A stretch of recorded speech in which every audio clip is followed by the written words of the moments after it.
சிந்தனைக்கு இதுவாக நம்ம எடுத்துக்கொண்ட வேத பகுதி யோவான் எழுதின சுவிசேஷ புத்தகம் 10வது அதிகாரம் வசனங்கள் 1 முதல்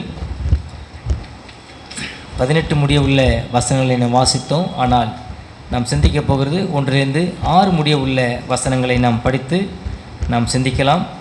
இந்த பகுதியை நாம் முதலாக இன்றைக்கு நாம் படிக்கிறோம். கர்த்தர் இதில் அநேக ஆவிக்குரிய சத்தியங்களை யோவான் சுவிசேஷ புத்தகத்திலே சொல்லியிருக்கிறார். குறிப்பாக இந்த பகுதிக்கு நாம் தலைப்பை கொடுத்து படிப்போம் என்று சொன்னால் மேய்ப்பனும் ஆடுகளும் என்ற தலைப்பிலே நாம் இதை படிக்க முடியாது இருக்கிறோம். வசனங்கள் 1 முதல் 18 முடிய உள்ள வசனங்களை நாம் பார்த்தோம் என்று சொன்னால், ஆண்டவராகிய இயேசு கிறிஸ்து ஆடுகளுக்கு மேய்ப்பராகவும் வாசலாகவும் இருக்கிறார். 19லிருந்து 29ஆம் வசனம் வரைக்கும் நாம் பார்த்தோம் என்று சொன்னால், இயேசு கிறிஸ்து செய்த உபதேசத்து நிமித்தம் அங்கு பிரிவினை உண்டாகிறது. 3வது பகுதி 30லிருந்து 39 வசனம் வரைக்கும் நாம் பார்த்தோம் என்று சொன்னால், ஆண்டவராகிய இயேசு கிறிஸ்துவுக்கும் யூதர்களுக்குமான உரையாடல் நடக்கிறது. 40ஆம் வசனத்திலிருந்து 42ஆம் வசனம் வரைக்கும் நம்ம வாசித்து பார்த்தோம்னு சொன்னால், ஆண்டவராகிய இயேசு கிறிஸ்து எருசலேமை விட்டு யோர்தானுக்கு செல்லுகிறார். இதுதான் இந்த அதிகாரத்தை நாம் 4 பிரிவாக பிரித்து நாம் படிக்க முடியாக இருக்கிறோம். இந்த அதிகாரத்தினுடைய அறிமுகத்தை நாம் பார்த்தோம் என்று சொன்னால், 3 அடிப்படை சத்தியங்களை நமக்கு முன்வைக்கிறது. 3 அடிப்படை சத்தியம் என்னென்ன என்று சொல்லி பார்த்தோன்னு சொன்னால், 1 திருச்சபைக்கு அடையாளமாக இந்த அதிகாரம் அநேக சத்தியங்களை நம்மளுக்கு கற்றுத்தரக்கூடியதாக இருக்கிறது. 2வது பார்த்தோம் என்று சொன்னால், திருச்சபையில் கர்த்தருடைய அதிகாரத்தை குறித்து இந்த அதிகாரத்தில் நாம் படிக்க முடியும். அடுத்து நான் பார்த்தோம் சொன்னால், இந்த அதிகாரத்தில் தேவனுடைய தெரிந்து கொள்ளுதல். ஆடு என்று சொல்லும்போது அது விசுவாசிகள் ஒப்பனையாக சொல்லப்படுகிறது. மெய்ப்பன் என்று சொல்லும்போது பிரதான மெய்ப்பன் ஆண்டவராகிய இயேசு கிறிஸ்து. மெய்ப்பன் என்று சொல்லும்போது திருச்சபையிலே இருந்து விசுவாசிகளாகிய ஆடுகளை வழிநடத்தக்கூடிய போதகன் அல்லது ஊழியக்காரன் என்பதை அர்த்தப்படுத்தி இந்த அதிகாரம் நமக்கு சொல்லுகிறது. இதில் இன்னொரு சிறப்பு என்னன்னு சொல்லி சொன்னால், 2 வழிகளை பற்றி இந்த அதிகாரம் முழுவதுமாய் சொல்கிறது. 2 வழி சொல்லும்போது, வாசல் வழியாய் பிரவேசிக்கிறவர் அவன் யார்? அவன் மெய்யான ஊழியக்காரன், மெய்யான மெய்ப்பன் என்று சொல்லி நாம் பார்க்கிறோம். வேறு வழியாய் பிரவேசிக்கிறவர், நீங்கள் படிக்கும்போது தெரிஞ்சிருக்கும், கேட்டிருப்பீங்க. வேறு வழியாய் பிரவேசிக்கிறவன் சொன்னால் அவர்கள் யார்? அவர்களை கள்ளர் அப்படின்னு சொல்லுது. கள்ளர் என்று சொன்னால் திருடன் அப்படின்னு சொல்லி அர்த்தம். ஏன்னா நம்ம பகுதியில் இந்த வார்த்தையை நம்ம பயன்படுத்துவது ரொம்ப கடினம். அந்த சமுதாயத்தை சேர்ந்தவர்கள் அநேகர் இருக்கிறதுனால நம்ம அந்த வார்த்தையை ரொம்ப கவனமாக நாம் கையாளபடியாக இருக்கிறோம். திருடர் அப்படி சொல்லுது. வேறு வழியாய் வருகிறவர்கள் யார் அப்படின்னு சொன்னால், திருடர்கள் தான் வேறு வழியாய் வருவார்கள் அப்படின்னு சொல்லுது. அடுத்து நீங்கள் பார்த்தீங்கன்னா 2 மெய்ப்பிறைகளை குறித்து நாம் பார்க்க முடியும். 2 மெய்ப்பிறைகளை குறித்து பார்க்க முடியும். 1 மெய்யான மெய்ப்பன், அதாவது நல்ல மெய்ப்பன்.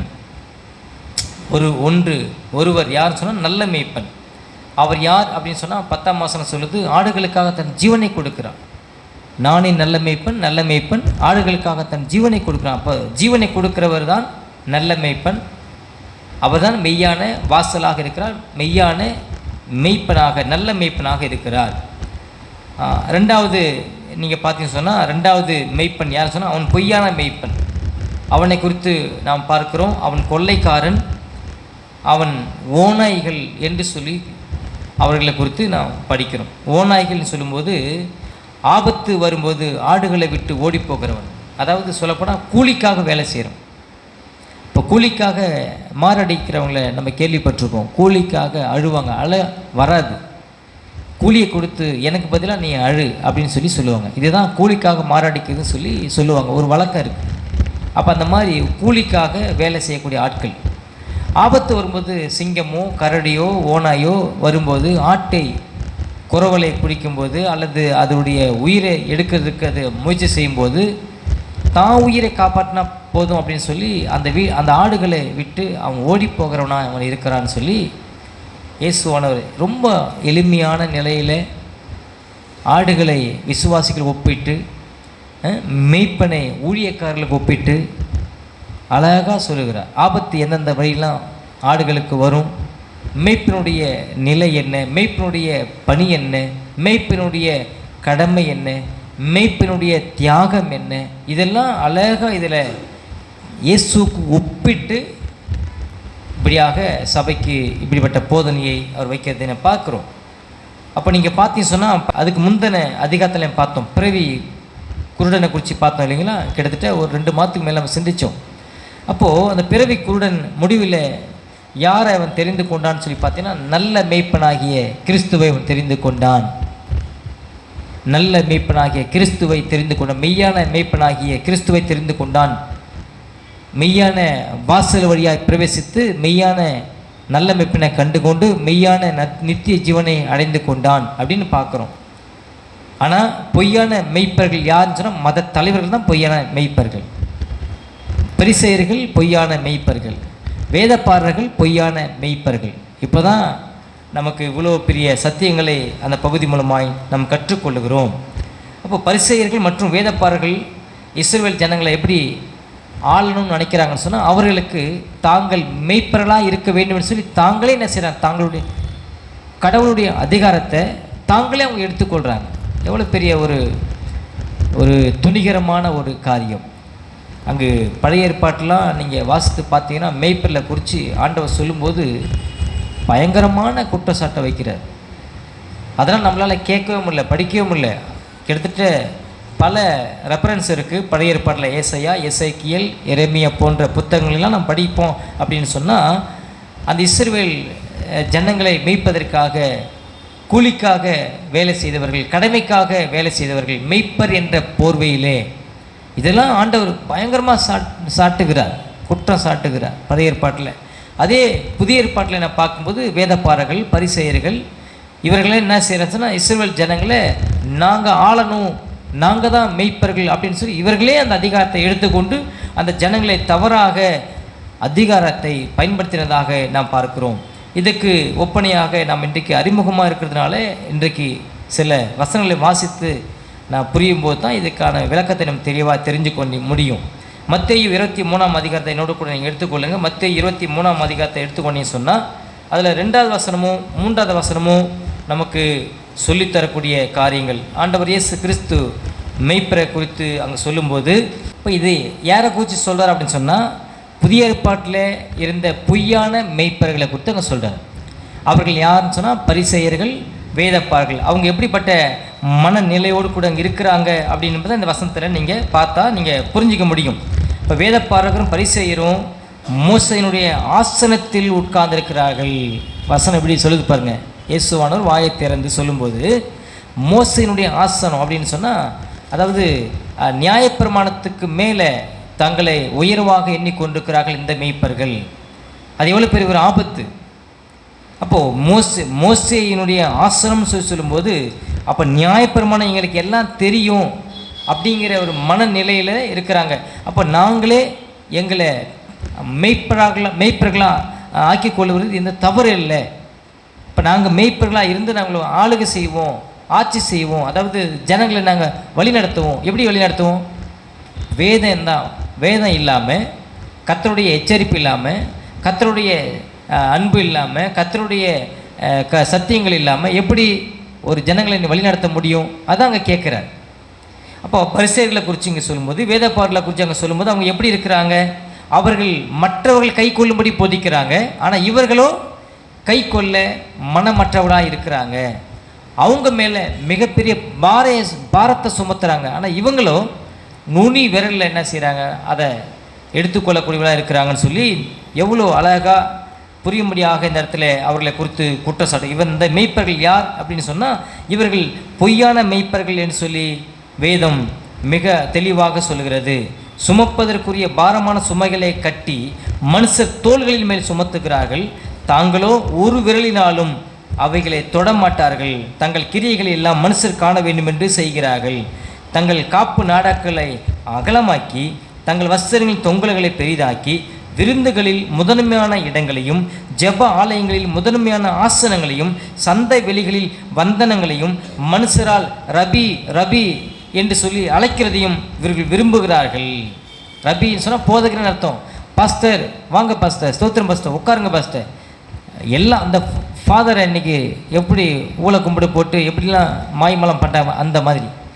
அப்போ இவர்கள்லாம் யார் சொன்னால் மெய்யான மெய்ப்பர்கள் இல்லை, பொய்யான மெய்ப்பர்கள். இவர்கள் ஓநாய்கள், இவர்கள் திருடர்கள். யாரை திருடுறாங்கன்னு சொன்னால் சபையை திருடுகிறவர்கள், சபையில் இருக்கக்கூடிய ஆத்துமாக்களை திருடுகிறவர்கள். இவர்களே இனம் கண்டு அடையாளம் கண்டு நீங்கள் ஜாக்கிரதையாக காணப்பட வேண்டும் என்று சொல்லி இந்த வசனத்தின் மூலமாக நான் புரிந்து கொள்கிறோம். 2வது வசனத்தை நான் வாசித்து பார்த்தோம்னு சொன்னால் ரோமர் எழுதின நிருபம் 2வது அதிகாரம் 17ஆம் வசனத்திலிருந்து 21ஆம் வசனம் வரைக்குமே நான் பார்க்கும்போது ரோமர் 2ஆம் அதிகாரம் வசனங்கள் 17லேருந்து 21 வரைக்கும் இங்கே நம்ம என்ன சொல்கிற பாருங்கள். 2வது குற்றச்சாட்டு, முதல் குற்றச்சாட்டு அங்கே சொல்லும்போது மோசனுடைய சிம்மாசனத்தில் உட்கார்ந்திருக்க பார்க்குறாங்க இந்த பொய்யான மெய்ப்பர்கள். ஜனங்கள் எல்லாரும் தங்களை ரபி, போதகரே, பாஸ்டர்னு சொல்லி அழைப்பதை விரும்புகிறாங்க. வந்தனங்கள் செய்யணும்னு சொல்லிட்டு சந்தை வேலைகளில் எங்கே பார்க்குறாங்களோ உயர்ந்த ஸ்தானத்தை விரும்புகிறது. அவங்க ஜனங்க நடமாட்டம் இருக்கிற இடத்துல நாடாக்களை கட்டி கொண்டு அந்த அஸ்தி அந்த அங்கிகளை தரித்து கொண்டு அப்படியே நடந்து போகிறது. அப்படி போகும்போது 2 பக்கமும் ரபி வாழ்க என்று சொல்லியும் ரபி வணக்கம் வந்தனங்கன்னு சொல்லி இந்த மாதிரியான மரியாதையான காரியங்களை எதிர்பார்க்கிறவர்கள், உயர்வான சிங்காசனத்தை எதிர்பார்க்கிறவர்கள். இவர்கள் ஜனங்களை குறித்து அக்கறையற்றவர்களாக இருக்கிறார்கள், ஆத்துமாக்களை குறித்து அக்கறையற்றவர்களாக இருக்கிறார்கள். அப்போ இவங்க மெய்யான ஒரு மெய்ப்பனாக இல்லை, நல்ல மெய்ப்பனாக இல்லை. இவங்க ஒரு பொய்யான மெய்ப்பனாக இருக்கிறாங்க, இவர்கள் போலியான மெய்ப்பனாக இருக்கிறாங்க. சொல்லப்போனால் இவர்கள் ஓநாய்கள் போல ஆடுகளுடைய ரத்தத்தை உறிந்து குடிக்கிறக்கூடியவர்களாக இருக்கிறாங்கன்னு சொல்லி முதல் குற்றச்சாட்டிலே சொல்லுகிறார். 2வது குற்றச்சாட்டிலே சொல்லும்போது ரோமர் 2வது அதிகாரத்திலே நாம் 17ஆம் வசனத்திலிருந்து நாம் பார்க்கும்போது அதில் கிட்டத்தட்ட 23ஆம் வசனம் வரைக்குமாக அவருடைய அறியாமைன்னு சொல்ல முடியாது, அவருடைய துணிகரத்தை சொல்லி சுட்டி காட்டுகிறார். நீ யூதன் என்று பெயர் பெற்று நியாயப்பிரமாணத்தில் பட்டுதலாக இருந்து தேவனை குறித்து மேன்மை பாராட்டி, இப்போ தேவனை குறித்து கடவுளை குறித்து வேதத்திலிருந்து அவன் போதிக்க செய்கிறான், பிரசங்க செய்கிறான். ஆனால் என்ன செய்கிறான்னு சொன்னால் அந்த போதனைக்கு அடிப்படையில் அவன் நடந்து கொள்வது இல்லை. அந்த போதனை தனக்கானதுன்னு சொல்லி முதலாவது தனக்கு போதிச்சு கொள்ளுகிறது இல்லை, அதை ஜனங்களுக்குரிய போதனையாக பார்க்குறான். ஊருக்கு தான் உபதேசமாக பார்த்து கொண்டான இருக்கிறான ஒழிய தனக்கு அது போதனையாகவோ தனக்கு அது உபதேசமாகவும் எடுத்துக்கொள்ளலைங்கிறது அங்கே வைக்கிற குற்றச்சாட்டு. மட்டுமல்ல, அங்கே சொல்லும்போது சொல்கிறாரு, நீ உன்னை குருடருக்கு வழிகாட்டியாகவும் அந்தகாரத்தில் உள்ளவர்களுக்கு வெளிச்சமாகவும் பேதைகளுக்கு போதகனாகவும் குழந்தைகளுக்கு உபாத்தியனாகவும் நியாயப்பிரமாணத்தின் அறிவையும் சத்தியத்தையும் காட்டிய சட்டமுடையவனாகவும் எண்ணுகிறாயேன்னு சொல்லி சொல்கிறார். அப்போது நான் நியாயப்பிரமாணத்தின்படி நான் நல்ல தேர்ச்சி பெற்ற ஒரு மனிதனாக இருக்கிறேன், மற்றவர்களை விட நான் குற்றமற்றவனாக இருக்கிறேன், மற்றவர்களை விட நான் போதகனாக நான் இருக்கிறேன், உபாத்தியவனாக இருக்கிறேன் அப்படின்னு சொன்னால் குழந்தைகளுக்கு போதிக்கக்கூடிய ஒரு மனிதனாக நான் இருக்கிறேன், குடும்ப பின்னணியில் இருக்கக்கூடிய மனிதர்களுக்கு நான் போதிக்கக்கூடிய ஒரு மனிதனாக இருக்கிறேன், பேதைகளுக்கு போதிக்கக்கூடிய ஒரு மனிதனாக இருக்கிறேன். ஆக மொத்தம் இவங்க என்ன அட்ரஸ் பண்ணுறாங்க அப்படின்னு சொன்னால் ஒரு மெய்யான போதகனுக்குரிய தகுதியை இவங்க அட்ரஸ் பண்ணலை, போலியான ஒரு கூலிக்காக வேலை செய்யக்கூடிய ஒரு மெய்ப்பனாக தங்களை அட்ரஸ் பண்ணுறாங்க, அடையாளப்படுத்துகிறாங்க. இதுதாங்க பவுல் மூலமாக சொல்கிறார். அப்போது இப்படி இருக்க மற்றவனுக்கு போதிக்கிற நீ உனக்குத்தானே போதியாமல் இருக்கலாமா? களவு செய்யக்கூடாது என்று பிரசங்கிக்கிற நீ களவு செய்யலாமா? விபச்சாரம் செய்யக்கூடாது என்று சொல்லுகிற நீ விபச்சாரம் செய்ய எல்லாமே யார் செய்து கொண்டிருக்கிறார்? இவன் செய்து கொண்டிருக்கிறான். அப்போ ஏழைகளை சுரண்டுகிறதும், விதவைகளுடைய வீடுகளை நிலங்களை அபகரித்து கொள்வதும் இவங்க பேரில் எழுதி வச்சுக்குவாங்க. இதுதான் ரொம்ப ஒரு பரிதாபமான ஒரு காரியம், ரொம்ப வேதனைக்குரிய காரியம்னு சொன்னால், கணவர் இறந்துட்டாங்கன்னு சொன்னால் அந்த இடத்தையோ அவர்களுக்குடைய நிலத்தையோ தான் பேரில் கட்டாயத்தின் பேரில் எழுதி வச்சுக்கிறாங்க. அப்போ இதெல்லாம் ஒரு நல்ல மெய்ப்பெண் செய்யக்கூடிய வேலையா?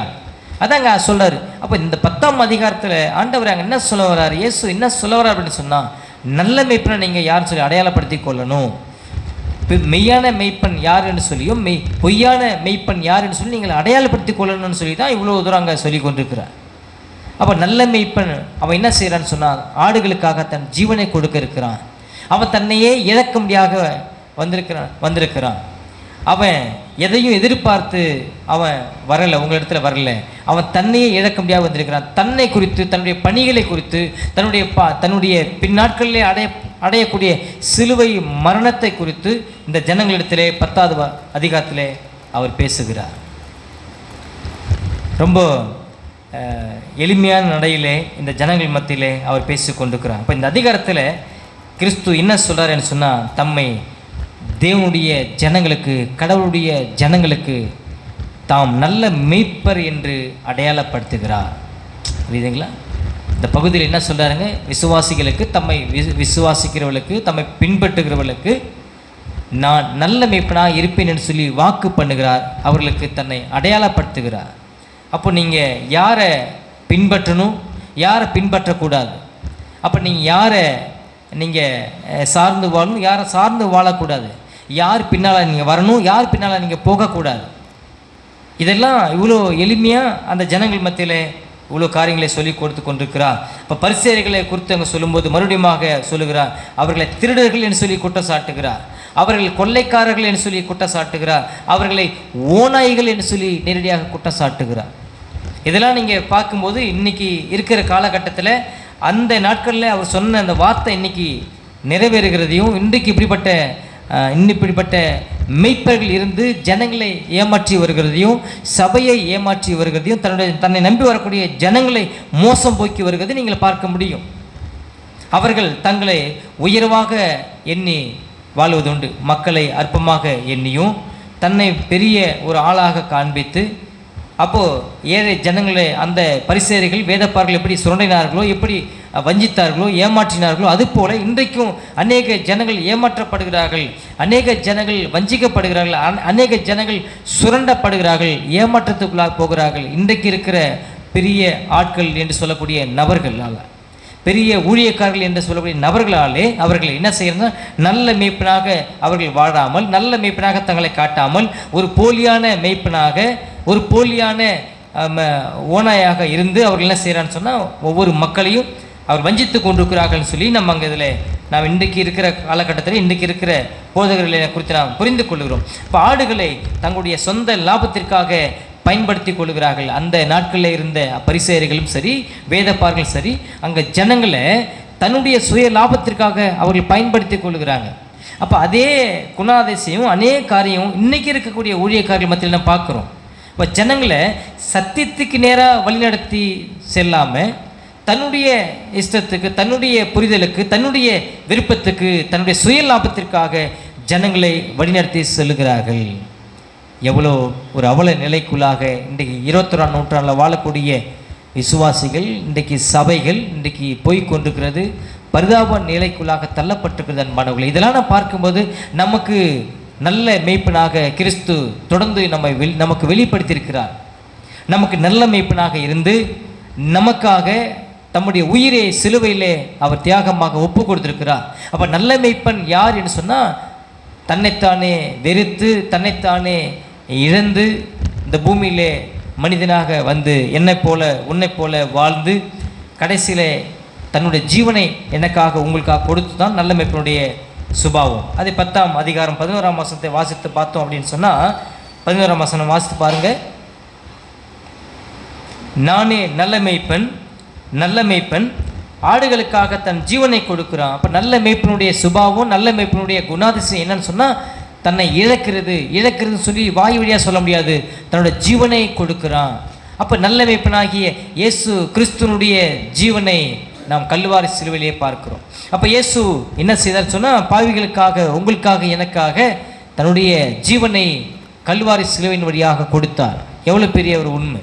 அதுக்கு முந்தின வசனத்தை நீங்கள் பார்த்து சொன்னால் 10ஆம் வசனம் வாசித்து பாருங்கள். 10ஆம் வசனம், திருடன் திருடவும் கொல்லவும் அழிக்கவும் வருகிறானே என்று வேறொன்றுக்கு வரான், நானோ அவைகளுக்கு ஜீவன் உண்டாயிருக்கவும் அது பரிபூர்ணப்படவும் வந்தேன். அப்போ திருடனுடைய நிலைப்பாட்டங்க சொல்கிறார். போலியான மெய்ப்பனை குறித்து அங்கே சொல்லுகிறார், பொய்யான மெய்ப்பனை குறித்து அங்கே சொல்கிறார். அவனை யார் சொல்ல, திருடன் என்று சொல்லி சொல்லுகிறார்.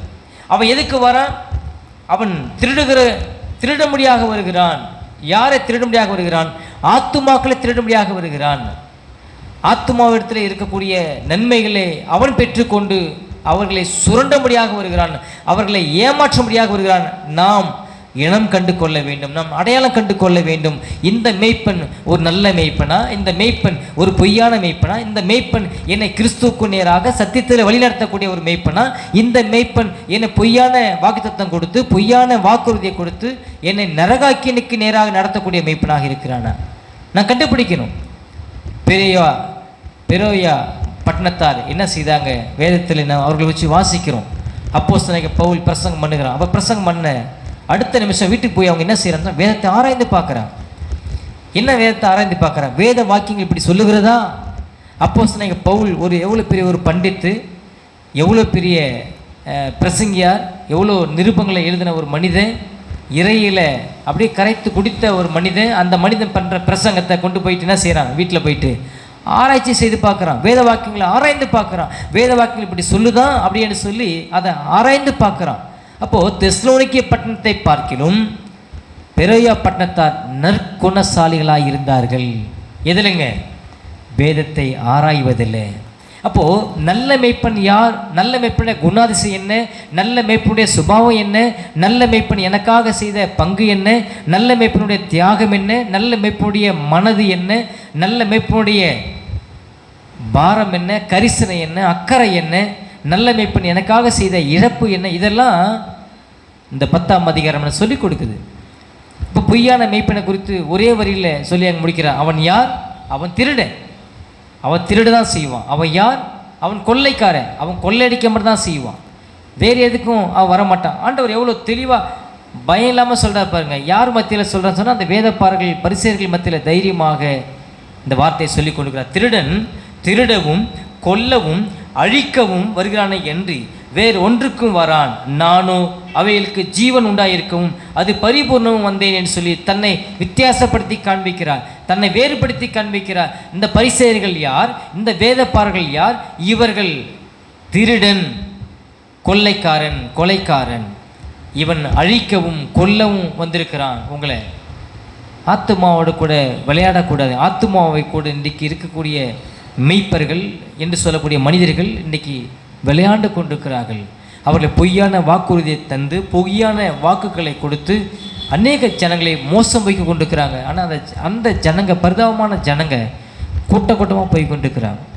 ரொம்ப வருத்தமான ஒரு காரியம். ஒவ்வொரு சபைகள் நம்ம எடுத்துக்கொண்டோம்னு சொன்னால் கூட்டமாக போகிறாங்க. எப்படி கத்தோலிக்க சபைக்கு அவ்வளோ கூட்டமான மக்கள் போகிறாங்களோ அதுபோல் இன்றைக்கி சத்தியம் இல்லாத, அதாவது போலியான மேய்ப்பனை நம்பி போலியான வாக்குறுதிகளை நம்பி ஜனங்கள் கூட்டமாக போய் தன்னுடைய ஆத்துமாக்களை கெடுத்து கொண்டிருக்கிறார்கள். ஆமாவா இல்லையா? இன்றைக்கி அநேக ஆத்துமாக்கள் வெறுமையாய் அவர்கள் அலங்கரிக்கப்படுகிறார்கள். ஆத்துமாவிலே வெறுமையாய் அலங்கரிக்கப்படுகிறார்கள், தரித்திரப்படுகிறார்கள், குறைச்சல் அடைகிறார்கள். அநேக பாடுகளின் வழியாக உபத்திரங்கள் வழியாக கடந்து போகும்போது தனக்குரிய ஒரு மெய்ப்பன் இருக்கிறார், தன்னுடைய மெய்ப்பன் என்னை விசாரிப்பார், தன்னுடைய மெய்ப்பன் என்னை பார்த்து கொள்ளுவார், தன்னுடைய மெய்ப்பன் என்னோடு கூட இருக்கிறார், இந்த நம்பிக்கை இல்லாமல் அவர்கள் அலசடிக்கப்படுகிறார்கள், அங்கலாய்க்கப்படுகிறார்கள். ரொம்ப பரிதாபமான ஒரு நிலைப்பாடு. 23ஆம் சங்கீதத்தில் மெய்ப்பனை குறித்து அங்கே சொல்லும்போது அங்கே சொல்கிறார் ஆண்டவர், எவ்வளோ அழகாக சொல்கிறார் பாருங்கள். 23ஆம் சங்கீதம் வசனம் 1 முதல் மெதுவாக வாசித்து பார்த்தோம் அப்படின்னு சொன்னால் அவ்வளோ பெரிய விஷயத்தை 6 வசனத்தில் சொல்லி, கர்த்தர் என் மெய்ப்பராய் இருக்கிறார், நான் தாழ்ச்சி அடையேன். இங்கே சங்கீதக்காரனாகிய தாவீது எழுதின இந்த சங்கீதத்தில் ரொம்ப ஒரு பிடிச்ச ஒரு சங்கீதம் 23ஆம் சங்கீதம். கர்த்தர் என் மெய்ப்பராய் இருக்கிறார், என் சரீரத்தை இல்லை என்னுடைய ஆத்துமாவை இமைப்பதற்கு, என்னுடைய ஆத்துமாவை விசாரிப்பதற்கு, என்னுடைய ஆத்துமாவை தேற்றுவதற்கு, என்னுடைய ஆத்துமாவிலே ஆறுதல் படுத்துவதற்கு, என்னை மன்னிப்பதற்கு, என்னை சந்தோஷிப்பதற்கு என் மெய்ப்பராய் இருக்கிறார். என் ஆத்துமாவிலே மெய்ப்பராய் இருக்கிறார், நான் தாழ்ச்சி அடையேன் அப்படின்னு சொன்னால் நான் குறைவு அடைய மாட்டேன். என் மெய்ப்பர் என்னோடு கூட இருக்கிறதுனால, என்னோடு கூட வருகிறதுனால நான் ஒரு நாளும் குறைவாக இருக்க மாட்டேன். அந்த மெய்ப்பனுக்கும் ஆடுகளுக்கும் உள்ள உறவில் எவ்வளோ ஆழமாக பாதிப்பில் உணர்ந்து இந்த சங்கீதக்காரனாக தாவீது எழுதுகிறான். அடுத்து 2வது வசனம் சொல்கிறாரு, அவர் என்னை புல்லுள்ள இடங்களில் மேய்த்து அமர்ந்த தண்ணீர்கள் அண்டையில் என்னை கொண்டு போய் விடுகிறார். அவர் என்னை எப்படியெல்லாம் மேய்க்கிறார் அப்படின்னு சொன்னால், என்னை புல்லுள்ள இடங்களில் சும்மா கடமைக்காக கூலியால் மட்டும்தான் சும்மா ஒரு நாள் பொழுது போச்சா, ஆட்டையோ மாட்டையோ எங்கேயோ புல்லே இல்லாத மேய்ச்சலே இல்லாத ஒரு இடத்துல உட்காந்துட்டு இவன் தூங்கிட்டு பொறுப்பு இல்லாமல் சாயந்தரம் 4 மணி 5 மணி ஆனால் வீட்டுக்கு கட்டி வச்சிருவான். தண்ணி கொடுத்தாலும் ஒன்று கொடுக்காட்டியும் ஒன்று, அது குடிச்சிருச்சு, வயலிலே குடிச்சிருச்சு அப்படின்னு சொல்லி சாக்கு போக்கு சொல்லிட்டு வரோம். இது இவர்கள் தான் கூலிக்காக வேலை செய்யக்கூடியவர்கள். ஆத்துமாவை, அதாவது இந்த ஆடுகளை குறித்து கவலை இல்லாமல் இருக்கிறவர்கள், ஆத்துமா இந்த ஆடுகளை குறித்து அக்கறை இல்லாமல் இருக்கிறவர்கள், இந்த ஆடுகளை குறித்து அவர்கள் சுயநலமாக தனக்கு சாதகமாக நம்ம நடத்தக்கூடியவர்கள், இப்படிப்பட்ட மனிதர்கள். ஆனால் இந்த மனிதன் சொல்லும்போது, அவர் என்னை புல்லுள்ள இடங்களில் மேய்க்கிறார், அமர்ந்த தண்ணீர்கள் அண்டையில் என்னை கொண்டு போய் விடுகிறார். நான் எப்போ குறைபடுவேனோ அப்போ அந்த குறைவை அவர் போக்குகிறார். என்னை புல்லுள்ள இடங்களிலே அப்படின்னு சொன்னால் மேய்ச்சல் உள்ள இடங்களில் என்னை கொண்டு போய் என்ன செய்கிறார், என்னை மேய்த்து கொண்டிருக்கிறார், நடத்தி கொண்டிருக்கிறார், தண்ணீர்கள் அண்டையிலே நடத்தி கொண்டிருக்கிறார். எவ்வளோ பெரிய அந்த உறவை அந்த மேய்ப்பன் என்னை நடத்துகிற விதத்தை உணர்ந்து இந்த மனிதன் சொல்லுகிறான். 3வது வசனம், அவர் என் ஆத்துமாவை தேற்றி தம்முடைய நாமத்தை நிமித்தம் என்னை நீதியின் பாதையில் நடத்துகிறார். என் ஆத்துமாவை ஒவ்வொரு நாளும் வேத வசனத்தினாலும் ஜெபத்தாலும் என்னை தேற்றி கொண்டிருக்கிறார், என்னை ஆற்றி கொண்டிருக்கிறார், என்னை தப்புவித்து கொண்டிருக்கிறார், என்னை உற்சாகப்படுத்தி கொண்டிருக்கிறார். சரீர பிரகாரமான தேவைகளையும் சந்திக்கிறார், பூர்த்தி செய்கிறார். என்னுடைய ஆவிக்குரிய நன்மைகளையும் ஆவிக்குரிய தேவைகளையும் சந்திக்கிறார், பூர்த்தி செய்கிறார். அவர் என் ஆத்துமாவை தேற்றி தம்முடைய நாமத்து நிமித்தம் என்னை நீதியின் பாதைகளில் நடத்துகிறார். விசுவாசியினுடைய வாழ்க்கையில் எவ்வளோ பெரிய ஒரு மேன்மை, ஒரு மகத்துவம் இந்த வசனத்தின் மூலமாக நான் படித்துக்கொள்கிறோம். நல்ல மேய்ப்பனாக எனக்கும் உங்களுக்கும் ஆண்டவராக இயேசு கிறிஸ்து நியமிக்கப்பட்டிருக்கிறார். இன்றைக்கும் ஆவிக்குரிய ரீதியிலே நல்ல மேய்ப்பனாக, நல்ல பாதுகாவலராக, மெய்யான வாசலாக இருந்து என்னையும் உங்களையும் வழிநடத்தி கொண்டு வருகிறார், என்னையும் உங்களையும் விசாரித்து கொண்டு வருகிறார், நடத்தி கொண்டு வருகிறார், நம்முடைய ஆத்துமாவை தேற்றி கொண்டு வருகிறார். அடுத்த வசனம், நான் மரண இருளின் பள்ளத்தாக்கில் நடந்தாலும் பொல்லாப்புக்கு பயப்படேன், ஏனெனில் தேவரீர் என்னோட கூட இருக்கிறீர், உமது கோலும் உமது தடியும் என்னை தேற்றும். ஒரு மெய்ப்பனுக்கு, அதாவது ஒரு மெய்ப்பனுக்குரிய குணாதிசயங்கள் ஆடு அறிந்து வைத்திருக்கிற ஒரு உண்மை என்ன என்று சொல்லி சொன்னால், நான் மரண இருளின் பள்ளத்தாக்கில் நடந்தாலும் கூட நான் பொல்லாப்புக்கு பயப்பட மாட்டேன். ஏன் காரணம்? என்னுடைய மெய்ப்பர் என்னோடு கூட இருக்கிறார், என்னுடைய மெய்ப்பர் என்னோட கூட வருகிறார். என்னுடைய ஆபத்தை கண்டு கூலியால் மாறி ஓடி போகிறவர் இல்லை, தன்னுடைய உயிரை காப்பாற்றுவதற்கு ஓடி ஒளிந்து கொள்ளக்கூடியவர் இல்லை, எனக்காக அவர் தன்னுடைய ஜீவனையை கொடுக்கிறவர். அவர்தான் என்னை நடத்துகிற மெய்ப்பர். நான் மரண இருளின் பள்ளத்தாக்கில் நடந்தாலும் கூட நான் பொல்லாப்புக்கு பயப்பட மாட்டேன். காரணம், என்னோடு கூட இருக்கிறீர், உமது கோலும் உமது தடியும் என்னை தேற்றும். அது கோல் என்னை போஷிக்கும்படியாக, என்னை பராமரிக்கும்படியாக. கோல் அப்படின்னு சொல்லும்போது இந்த வாங்கு அலக்கு வச்சுருப்போம் இல்லையா, அந்த ஆடுகளுக்கு தழை பறித்து போடுறதுக்கு அலக்கு வச்சுருப்போம், அதான் கோல் அப்படின்னு சொல்லி. தடி என்று சொல்லும்போது எதிரியாளின் இடத்துலேருந்து என்னை பாதுகாப்பதற்காக, ஆபத்து வரவிடாமல் தடுப்பதற்காக, ஓநாய்களிடத்திலிருந்தோ சிங்கத்திடத்திலிருந்தோ கரடியிடத்திலிருந்தோ அல்லது பொல்லாத மனிதர்களிடத்திலிருந்தோ ஆபத்து வராதபடிக்கு என்னை தடுப்பதற்காக என்னுடைய கையிலே, என்னுடைய மேய்ப்பினுடைய கையிலே தடி இருக்கிறது. கோலும் தடியும் என்னை அழகாக தேற்றுகிறதுன்னு சொல்லி சங்கீதக்காரனாக சொல்லுகிறான். அடுத்து வசனம், என் சத்துருக்களுக்கு முன்பாக நீர் எனக்கு ஒரு பந்தியை ஆயத்தப்படுத்தி என் தலையை எண்ணெயினால் அபிஷேகம் பண்ணுகிறீர், என் பாத்திரம் நிரம்பி வழிகிறது. என் சத்துருக்களுக்கு முன்பாக நான் வெட்கமடையாதபடிக்கு மெய்ப்பராகிய நீர் என்னை நீர் பாதுகாத்து வருகிறீர், நான் வெட்கமடையாதபடி செய்து வருகிறீர். இதெல்லாம் சங்கீதக்காரனாகிய தாவீது தன்னுடைய அனுபவத்திலிருந்து, மெய்ப்பனை அறிந்து கொண்ட நிச்சயத்திலிருந்து சொல்லிக் கொள்கிறான். உங்களுடைய வாழ்க்கையில் இந்த ஆண்டவராக இயேசு கிறிஸ்து நல்ல மெய்ப்பனாக இருக்கிறாரா? நல்ல மெய்ப்பனாக இருந்து உங்களை விசாரிக்கிறாரா? நல்ல மெய்ப்பனாக இருந்து உங்களை பாதுகாக்கிறாரா? நல்ல மெய்ப்பனாக இருந்து உங்களை நடத்தி கொண்டிருக்கிறாரா? நல்ல மெய்ப்பனாக இருந்து உங்களை பராமரித்து கொண்டு வருகிறாரா? நல்ல மெய்ப்பனாக இருந்து எல்லா ஆபத்துகளிலிருந்து உங்களை வழிநடத்தி வந்து கொண்டிருக்கிறாரா? உன்னால் உணர முடிகிறதா? இதுதான் இந்த பகுதியில் நம்ம கற்றுக்கொள்ளக்கூடிய பாடமாக இருக்கிறது. அடுத்து வசனத்தினை பார்க்கும்போது, இந்த மெய்ப்பருக்கு முன்பாக அவன் சொல்லுகிற அடுத்த கடைசி வசனம், என் ஜீவனுள்ள நாள் எல்லாம் நன்மையும் கிருபையும் என்னை தொடரும், நான் கர்த்தருடைய வீட்டிலே நீடித்த நாட்களாய் நிலைத்திருப்பேன். அன்பானவர்களே, இதில் சொல்லும்போது இந்த மெய்ப்பனுடைய வீட்டிலே நான் நீடித்த நாட்களாய் நிலைத்திருப்பேன் என்று சொல்லுகிறான். என் ஜீவனுள்ள நாளெல்லாம் நன்மையும் கிருபையும் என்னை தொடரும். இந்த நிச்சயம் இந்த காலை வேளையிலே உங்களுக்கும் எனக்கும் இருக்கிறதா? இதுதான் நம்ம கேட்க வேண்டிய ஒரு காரியமாக இருக்கு. என் ஜீவனுள்ள நாளெல்லாம் நன்மையும் கிருபையும் என்னை தொடரும். நான் கர்த்தருடைய வீட்டிலே நீடித்த நாட்களாய் நிலைத்திருப்பேன். எப்பொழுது அவர் எனக்கு மெய்ப்பராக இருக்கிறார் என்ற நிச்சயம் எனக்குள்ளாய் வரும்போது, அவர் எனக்கு மெய்ப்பராக இருந்து என்னை நடத்துகிறார் என்ற நிச்சயம் வரும்போது, அவர் எனக்கு மெய்ப்பராக இருந்து என்னை தொடர்ந்து தப்புவிக்கிறார் என்ற நிச்சயம் எனக்குள்ளாய் வரும்போது, அவர் எனக்கு மெய்ப்பராக இருந்து என்னை தொடர்ந்து போஷிக்கிறார், பராமரிக்கிறார், என்னை அந்த நிச்சயம் எனக்குள்ளே வரும்போது இப்படிப்பட்ட வார்த்தையை நான் சொல்ல முடியும். கர்த்தருடைய வீட்டிலே நீடித்த நாட்களாய் நான் நிலைத்திருப்பேன். அன்பானவர்களே, மெய்ப்பன் சொல்லும்போது 2 மெய்ப்பன் இருக்கிறான். ஒரு மெய்ப்பன் நல்ல மெய்ப்பன், இன்னொரு மெய்ப்பன் அவன் பொய்யான மெய்ப்பன். நல்ல மெய்ப்பன் தனக்காக, எனக்காக, உங்களுக்காக ஜீவனை கொடுக்கிற மெய்ப்பன் அவர்தான் ஆண்டவராகிய இயேசு கிறிஸ்து.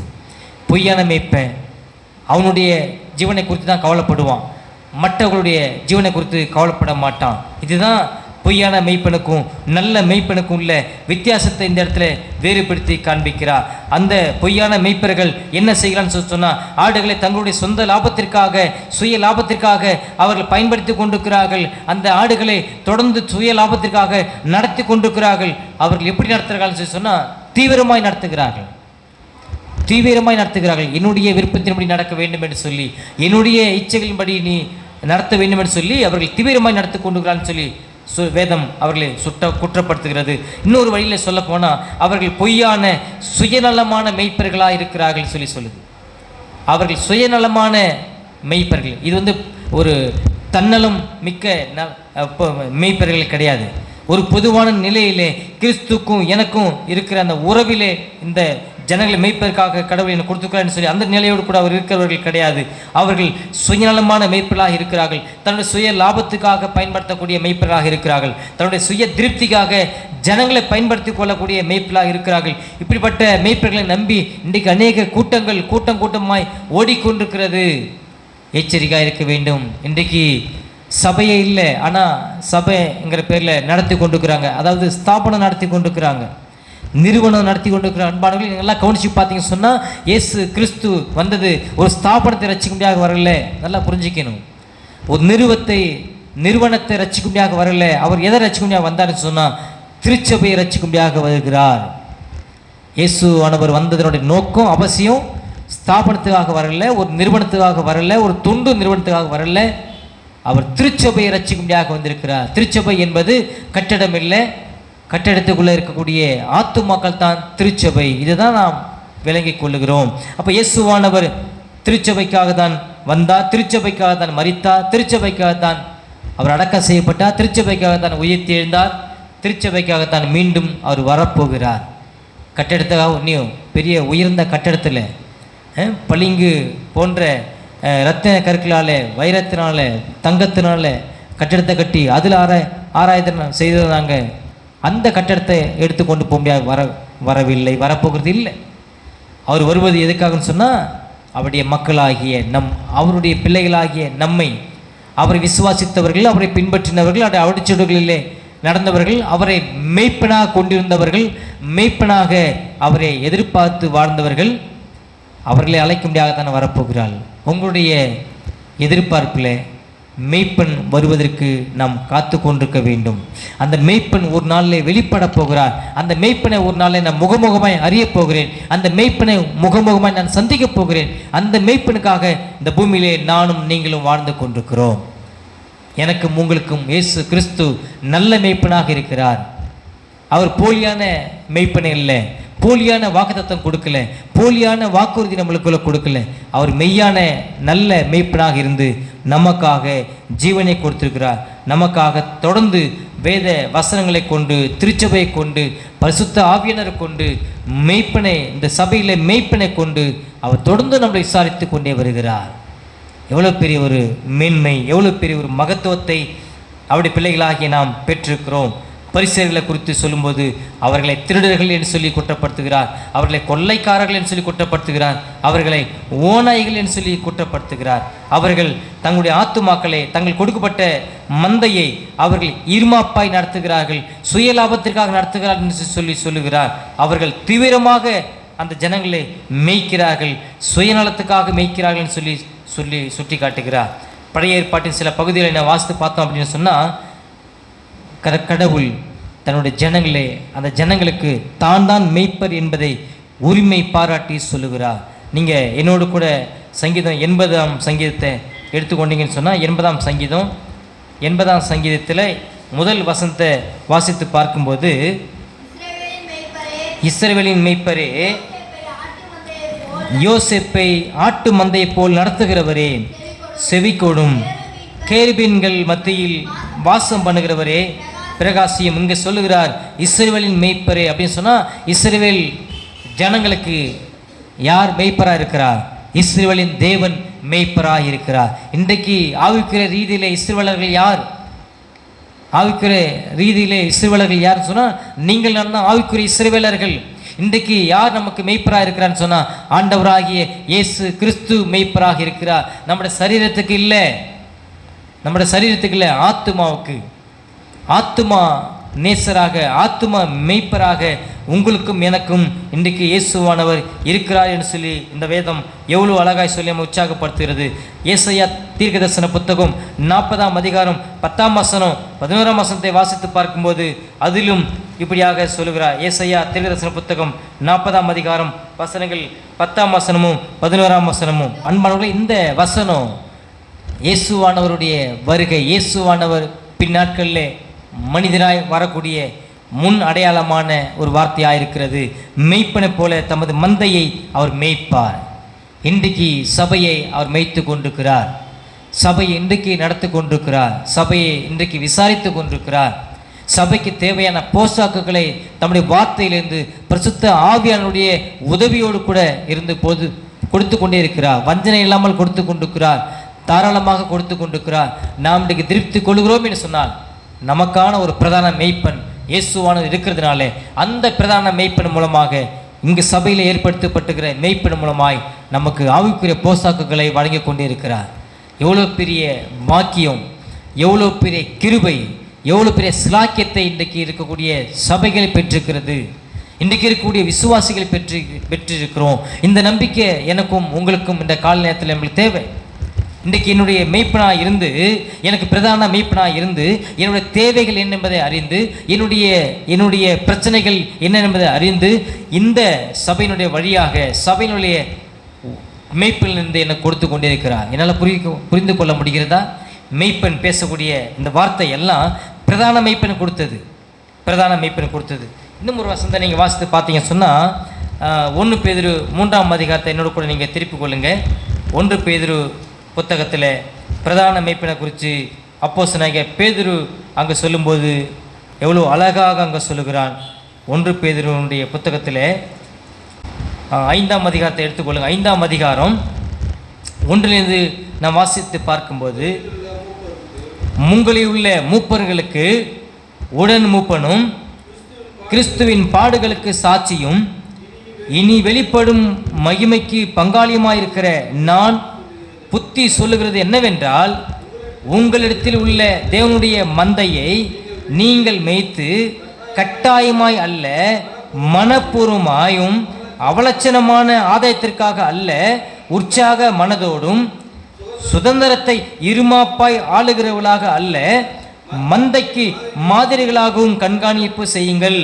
அப்படி செய்தால், நல்ல கவனிங்க, பிரதான மேய்ப்பர் வெளிப்படும் போது மகிமையுள்ள வாடாத கிரீடத்தை பெறுவீர்கள்.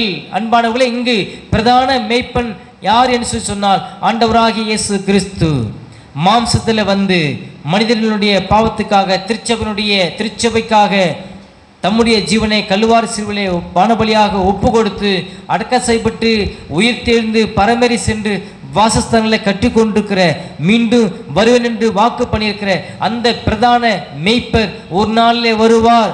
அவர் வருகைக்குள்ளாக இங்கே பூமியில் இருக்கக்கூடிய திருச்சபையில் ஏற்படுத்தப்பட்டிருக்கிற மேய்ப்பர்கள் அவர்கள் எப்படி நம்முடைய மந்தையை மேய்க்க வேண்டும் என்று சொன்னால் அக்கறையோடு மேய்க்க வேண்டும், கரிசனையோடு மேய்க்க வேண்டும், அவர்களை கண்ணீரோடு அவர்களை வழிநடத்த வேண்டும், தொடர்ந்து எச்சரிக்கையோடு கூட அவர்களை வழிநடத்த வேண்டும், கண்டிப்போடு புத்தி சொல்லிக் கொண்டு அவர்களை வழிநடத்த வேண்டும். என்ன சொல்கிறார்? இருமாப்பாய் ஆளக்கூடாது, இழிவான ஆதாயத்துக்காக இந்த மேய்ப்பன் பணியை வேலையே செய்யக்கூடாது. யோசிச்சு பாருங்க, இன்னைக்கு இருக்கக்கூடிய மேய்ப்பனுடைய நிலைப்பாட்டை யோசிச்சு பாருங்க அன்பானவர்களே. இன்னைக்கு இருக்கக்கூடிய மேய்ப்பன் என்ன சொல்லக்கூடிய மேய்ப்பர்கள் எல்லாமே கூலிக்காக வேலை செய்யக்கூடிய ஆட்கள் தான். இவர்கள் சபையில் இருக்கக்கூடிய, அதாவது மந்தையில் இருக்கக்கூடிய ஆடுகளுடைய நிலைமை அறியாதவர்கள், ஆடுகளுடைய சூழ்நிலையை புரியாதவர்கள், ஆடுகளுடைய தேவையை உணராத மேய்ப்பர்கள். அவர்கள் தன்னுடைய உயிரை மாத்திரம் அவர்கள் உயர்வாக எண்ணக்கூடியவர்கள். ஆத்துமா, அதாவது சபையில் இருக்கக்கூடிய அந்த உயிரை, ஆடுகளுடைய உயிரை அவர்கள் ஒரு பொருட்டாக எண்ணாதவர்கள். சொல்லப்போனால் அவர்கள் கூலிக்காக வேலை செய்யக்கூடிய மேய்ப்பர்கள். உங்களுக்கும் எனக்கும் இந்த காலை நேரத்தில் ஆண்டவர் நல்ல மெய்ப்பனை குறித்து சொல்லி கொடுத்து கொண்டிருக்கிறார். உங்களுடைய மெய்ப்பன் எப்படி நீங்கள் அடையாளம் கண்டு கொள்ளுவீங்க? உங்களுடைய மெய்ப்பன் உங்களுக்கு என்னவா இருந்து வழிநடத்தி கொண்டிருக்கிறார்? உங்களுடைய மெய்ப்பனுக்குரிய குணாதிசயங்கள் உங்களுக்கு தெரிஞ்சிருக்கிறதா? உங்களுடைய மெய்ப்பனுக்குரிய சுபாவம் உங்களுக்குள்ளாய் தெரிஞ்சிருக்கிறதா? உங்களுடைய மெய்ப்பனுடைய மனது உங்களுக்குள்ள தெரிஞ்சிருக்கிறதா? உங்களுடைய மெய்ப்பனுக்குரிய காரியங்கள், தேவைகள் உங்களுக்கு தெரிந்திருக்கிறதா? மெய்ப்பனை குறித்து நம்ம வாசித்து பார்க்கும்போது மெய்ப்பனானவன் என்ன சொன்னா, அவன் முன்னாடி நடக்கிற ஆடுகளை பின்னால் விட்டு அவன் முன்னுக்கு போகிறான்னு சொல்லி நாம் இந்த வசனத்தில் படித்தோம் இல்லைங்களா? அப்படி சொன்ன அர்த்தம் எதிர்ப்பு இருக்குதுங்க. முன்னு வரும்போது ஆடுகளை பிடிப்பதற்கு பக்கவாட்டிலிருந்து நேர்வாட்டிலிருந்து ஆபத்து வர இருக்கிறது, மனிதர்கள் மூலமாக ஆபத்து வர இருக்கிறது, ஓநாய் மூலமாக ஆபத்து வர இருக்கிறது, சிங்கம் கரடி மூலமாக ஆபத்து வர இருக்கிறது. ஆகவே தன்னுடைய உயிரை பணயமாய் வைத்து ஒரு மெய்ப்பனானவன் என்ன செய்யறான்னு சொன்னால் அவன் முன் நடக்கக்கூடியவனாக இருக்கிறான். இதுதான் மெய்ப்பனுடைய நிலைப்பாடு, மெய்ப்பனுடைய மனப்பான்மை, மெய்ப்பனுடைய கரிசனை, மெய்ப்பனுடைய ஆத்ம பாரதி தான். தன்னுடைய உயிரை போட்டா எடுத்துக்கொள்ளாமல் நடக்கிறது தான் மெய்ப்பன்.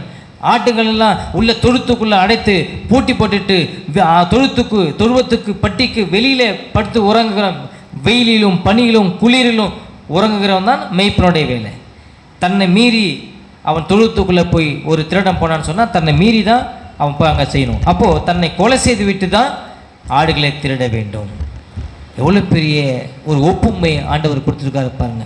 அப்போ இன்றைக்கி இருக்கக்கூடிய சபைகள் அப்படி மேய்க்கப்படுகிறதா? இன்றைக்கி இருக்கக்கூடிய மெய்ப்பர்கள் இன்றைக்கி மந்தையை அப்படியா மேய்க்கிறார்களா? இன்றைக்கி உங்களுடைய மந்தையில் இருக்கக்கூடிய மெய்ப்பனுடைய நிலைப்பாடு எப்படி இருந்து கொண்டிருக்கிறது?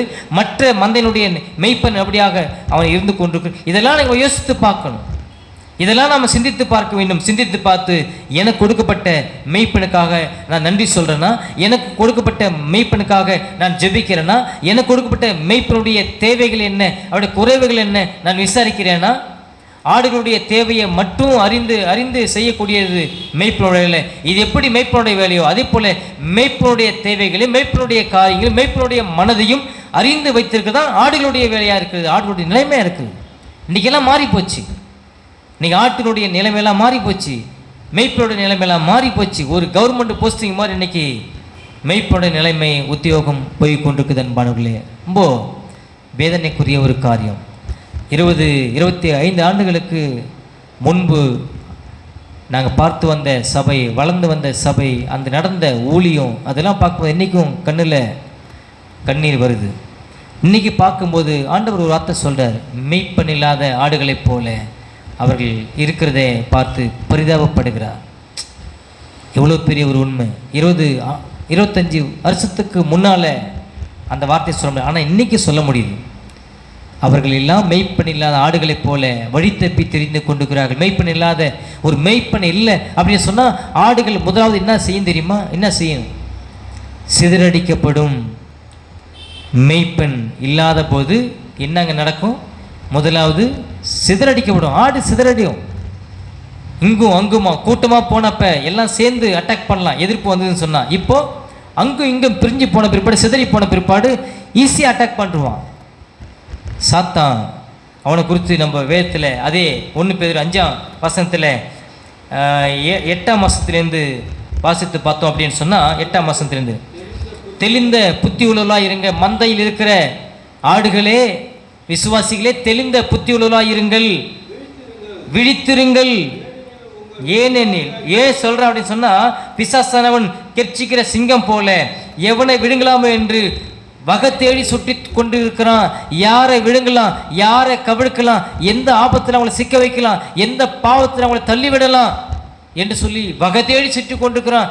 நீங்கள் தூங்கி கொண்டிருக்கிறீங்க, அவன் தூங்காமல் வேலை செய்து கொண்டிருக்கிறான். நீங்கள் விழித்து கொண்டு சொன்னால் நீங்கள் விழிக்காமல் தூங்கி கொண்டிருக்கிறீங்க. அவன் விழிப்போடு வேலை பார்த்து கொண்டிருக்கிறான். யாரை விழுங்குவதற்கு? உன்னை விழுங்குவதற்கு, உன்னை ஆபத்தில் தள்ளி விடுவதற்கு, உன்னை பாவத்தை சிக்க வைக்கிறதுக்கு அவன் வேலை பார்த்து கொண்டே இருக்கிறான். உன்னுடைய அருகாமையில் இருந்து கொண்டிருக்கிறான், மறந்துடக்கூடாது. உன்னுடைய அருகாமையில் இருந்து கொண்டிருக்கிறான். நீ சபையை விட்டு வெளியே போன உடனே உன்னை பின்தொடரக்கூடிய ஒரு மனிதனாக இருக்கிறான். கடவுள் எப்படி உன்னோடு கூட இருந்து உன்னை ஆசீர்வதிக்க, உன்னை நன்மையினுடைய காரியத்திலே உன்னை பயிற்றுவிக்க விரும்புகிறாரோ, அதுபோல பிசாசானவன், உன்னை எதிராளியாக பிசாசானவன் உன்னை எதிலே கவிழ்த்து விடலாம் என்று சொல்லியும், உன்னை எதிலே ஆபத்தை வீழ்த்து விடலாம் என்று சொல்லியும், உன்னை எந்த பாவத்தை தள்ளிவிடலாம் என்று சொல்லியும் அவன் விழிப்பாக அவன் கண்ணும் கருத்துமாய் செயல்பட்டு கொண்டிருக்கிறான். மறந்து விடாதே. அவருடைய வாய்க்கும் கைக்கும் தப்பி வைக்க வேண்டுமானால் உன்னுடைய பலத்தாலே முடியாது என்பதுதான் வேதம் சொல்கிறது. உன்னுடைய ஞானத்தினால் முடியாது என்பதுதான் வேதம் சொல்கிறது. கர்த்தருடைய வேத வசனத்தை உன்னுடைய இருதயத்திலே நீ காத்து கொள்ளுகிற போது, கர்த்தருடைய வேத வசனத்தை நீ உன்னுடைய இருதயத்திலிருந்து சிந்திக்கிற போது, அதுக்கு நீ அர்ப்பணிக்கிற போது, ஒப்பு கொடுக்கிற போது, எதிராளியாகிய பிசாசனிடத்திலிருந்து உன்னை காப்பாற்றி கொள்ள முடியும். எதிராளியாகிய பிசாசனிடத்தில் உன்னை தப்புவித்துக் கொள்ள முடியும். அப்படி இல்லாவிட்டால் எந்த வகையிலும் உன்னை விடுவித்துக் கொள்ள முடியாது. இந்த பகுதியிலே 8ஆம் வசனத்திலிருந்து அவன் சொல்லும்போது, தெளிந்த புத்தி உள்ளவர்களாய் இருங்கள், விழித்திருங்கள், ஏனெனில் உங்கள் எதிராளியாகிய பிசாசானவன் கெர்ச்சிக்கிற சிங்கம் போல் எவனை விழுங்கலாமோ என்று வகை தேடி சுற்றி திரிந்து கொண்டிருக்கிறான். ஜாக்கிரதையாக இருக்கணும்னு சொல்லி வேதம் நம்ம எச்சரிக்கிறது. அன்பானவர்களே, இந்த பகுதியில் நான் பார்க்கும்போது நம்முடைய பிரதான மேய்ப்பன் ஒரு நாளிலே வெளிப்படுவார். பிரதான மேய்ப்பன் வெளிப்படுவார். ஆமாவா இல்லையா? வெளிப்படுவார். அப்போது வெளிப்படும்போது சபையை நடத்தின மேய்ப்பனும் மந்தையும் அவரை சந்திக்க ஆயத்தமாக வேண்டும். மறந்துடக்கூடாது. நானும் எனக்கு கொடுக்கப்பட்ட மந்தையும் பிரதான மேய்ப்பனுக்கு முன்பாக நாம் கை கட்டி நிற்க வேண்டும். இந்த பகுதியிலிருந்து நாம் படித்து புரிந்து கொள்ளக்கூடிய பாடமாக இருக்குது. இன்னும் ஒரு சில காரியங்களை படித்து வேகமாய் நான் கடந்து செல்லும். எரேமியா புத்தகம் 23ஆம் அதிகாரம் 1-4 வரைக்கும் வசனம் வாசித்து பார்த்தோம் அப்படின்னு சொன்னால், எரேமியா புத்தகம் 23ஆம் அதிகாரம் 1-4 வரைக்கும் உள்ள வசனங்கள் இங்கு பொய்யான மெய்ப்பனை குறித்தும் அவன் நடந்து கொள்ளுகிற விதங்களை குறித்தும் மெய்யான மெய்ப்பனாகிய தன்னை குறித்தும் அங்கே சொல்லுகிறார். பொய்யான மெய்ப்பன் அங்கே என்ன செய்கிறான் என்று சொல்லி சொன்னால், அவன் ஆடுகளை பராமரிக்கவில்லை. அவன் ஆடுகளுக்கு விரோதமாக அவன் செயல்படுகிறான். ஆடுகளை சிதறடிக்க செய்கிறான். ஆடுகளை துரத்தி விடுகிறான். ஆடுகளை பொல்லாப்புக்கு ஏற்ற வழிகளே அவன் நடத்துகிறான். யாருங்க? பொய்யான மெய்ப்பன். மெய்யான மெய்ப்பன் என்ன செய்கிறான்? அங்கு மீதியாக இருப்பவர்களே துரைத்திருந்த எல்லா தேசங்களிலிருந்து சேர்த்து அவைகளை திரும்ப அவைகளின் தொழுவங்களுக்கு கொண்டு வருகிறார். தொழுவங்கள் சொன்னால் அவருடைய சபைக்கு, அவருடைய ஆட்டு மந்தையை கொண்டு வந்து சபையிலே அவர் கொண்டு வந்து போஷிக்கிறார், பராமரிக்கிறார். ஒரு பட்டிக்குள்ளே, ஒரு மந்தைக்குள்ளே கொண்டு வரும்போது தான் எல்லாம் விசாரிக்கப்படும், எல்லாம் போஷிக்கப்படும், எல்லாம் பராமரிக்கப்படும். அங்கும் இங்கும் சிதறி இருந்த ஆடுகளை ஒன்று சேர்த்து கொண்டு வந்து பராமரித்து கொண்டிருக்கிறார். எவ்வளோ பெரிய ஒரு உண்மை! களமாவூர்லேருந்து ஆடு, மங்கனூர்லேருந்து, விருத்தாசத்துலேருந்து, இப்படி பல தரப்பட்டிலேருந்து சிதறி போய் கிறந்தோம். உண்மையான விக்கிரங்களை பின்பற்றி வந்தோம். பொய்யான வாக்குறுதியில் நம்பி வாழ்ந்து கொண்டிருந்தோம். பொய்யான மெய்ப்பர்கள் பின்னால் ஓடிக்கொண்டிருந்தோம். நம்முடைய ஆத்மாவுக்கு உத்தரவாதம் இல்லை, நம்முடைய உயிருக்கு உத்தரவாதம் இல்லை, சரியான ஒரு போசாக்கு இல்லை. உலக பிரகாரமான காரியங்கள், பொருள்கள், ஆகாரம் எல்லாம் கிடைச்சது. ஆத்மாவுக்கான போசாக்கு நன்மைகள் கிடைக்கவில்லை. அப்படி திரிந்த நம்மை ஒன்று கூட்டி சேர்த்து சபையில் இன்றைக்கு பராமரித்து வருகிறார், விசாரித்து வருகிறார். எவ்வளோ பெரிய தேவன்! அப்பதாங்க சொல்லுகிறார், அவைகள் பலுகி பெருகும். அவைகள் பலுகி பெருகுன்னு சொன்னால், நாம் இந்த மெய்ப்பனை அறிந்து கொண்டு இந்த மெய்ப்பனுடைய அன்பை, இந்த மெய்ப்பனுடைய ஆத்துமா பாரத்தை மற்ற ஆடுகளுக்கு, திரிந்து இருக்கிற ஆடுகளுக்கு சொல்லி மறுபடியும் அவர்களை கொண்டு வந்து நாம் என்ன செய்யணும், இந்த சபையிலே சேர்க்க வேண்டும். அதுதான் பழுகிறது. அடுத்து அங்கே சொல்லும்போது, அவைகளை மேய்க்க தக்கவர்களையும் அவைகள் மேல் ஏற்படுத்துவேன். இனி அவைகள் பயப்படுவதும் இல்லை, கலங்கப் போவதும் இல்லை, காணார போவதும் இல்லை என்று கர்த்தர் சொல்லுகிறார். இப்படி சிதறி போயிருந்த ஆடுகளை ஒன்று சேர்த்து அவருடைய மந்தைக்குள்ளே, அவருடைய தொழுத்துக்குள்ளாய் கொண்டு வந்து சேர்த்து அவர்களை மேய்ப்பதற்கு மேய்க்கத்தக்கவர்களை ஏற்படுத்தியிருக்கிறார். இனி நாம் பயப்பட வேண்டிய அவசியம் இல்லை, இனி கலங்க வேண்டிய அவசியம் இல்லை, காணாமற் போவதில்லை. எவ்வளோ பெரிய விஷயத்தை இந்த 10ஆம் அதிகாரத்தின் மூலமாக பல வசனங்கள் ஒப்பிட்டு நமக்கு ஆறுதல் படுத்தும்படியாக இருக்கிறார். இந்த மெய்ப்பன் நல்ல மெய்ப்பனாக இருக்கிறார். எனக்கு நல்ல மெய்ப்பனாக இருக்கிறார். உனக்கு நல்ல மெய்ப்பனாக இருக்கிறாரா? உனக்கு நல்ல மெய்ப்பனாக இருந்து உன்னை நடத்தி கொண்டிருக்கிறாரா? உன்னை தேற்றி கொண்டிருக்கிறாரா? உன் ஆத்துமாவை விசாரித்து கொண்டிருக்கிறாரா? உன்னுடைய ஆத்துமாவுக்கு நன்மைகளையும் போசாக்குகளையும் பராமரிப்புகளையும் வழங்கி கொண்டிருக்கிறாரா? உன்னால் அதை பார்க்க முடிகிறதா? உன்னால் அதை உணர முடிகிறதா? இன்றைக்கி நீங்களும் நானும் பராமரிக்கிறோம், பாதுகாக்கப்படுகிறோம் என்று சொன்னால் இந்த பிரதான மெய்ப்பனாகிய கிறிஸ்து இயேசுவினாலே மாத்திரம்தான், வேற யாராலும் இல்லை என்பதை நானும் நீங்களும் புரிந்து கொள்ளுகிறோம். இந்த இடத்துல உண்மையில் அவருடைய ஆடுகளாக இருப்போம் என்று சொன்னால் அவரை விசுவாசிக்க செய்வோம். அவருடைய ஆடுகளாக இருப்போம் என்று சொன்னால் அவருடைய சத்தியத்துக்கு கீழ்ப்படிய செய்வோம். அவருடைய ஆடுகளாக இருப்போம் என்று சொன்னால் அவருடைய ஜனமாக இருக்கிறேன் என்ற அந்த நிச்சயத்தை பெற்று நாம் வாழ்ந்து கொண்டிருப்போம். இந்த நிச்சயத்தோடு கூட வாழ்வதற்கு கடவுள் இன்றைக்கு அழைப்பு கொடுக்கிறார். ஆடுகளாக நான் இருக்கிறேன், எனக்கென்று ஒரு மெய்ப்பன், பிரதான மெய்ப்பன் ஆண்டவர் இயேசு கிறிஸ்து இருக்கிறார் என்ற பாடத்தை இதன் மூலமாக கற்றுக்கொள்கிறோம். அந்த பிரதான மெய்ப்பன் வெளிப்படுவதற்கு வரைக்கும் எனக்கு இந்த உள்ளூரிலே ஒரு சபையை தந்து, இந்த சபையிலே ஒரு மெய்ப்பனை கொண்டு என்னுடைய ஆத்துமாவுக்கு போசாக்க வழங்கி கொண்டிருக்கிறார், நன்மைகளை வழங்கி கொண்டிருக்கிறார், என்னை பராமரித்து கொண்டிருக்கிறார், என்னை விசாரித்து கொண்டிருக்கிறார்.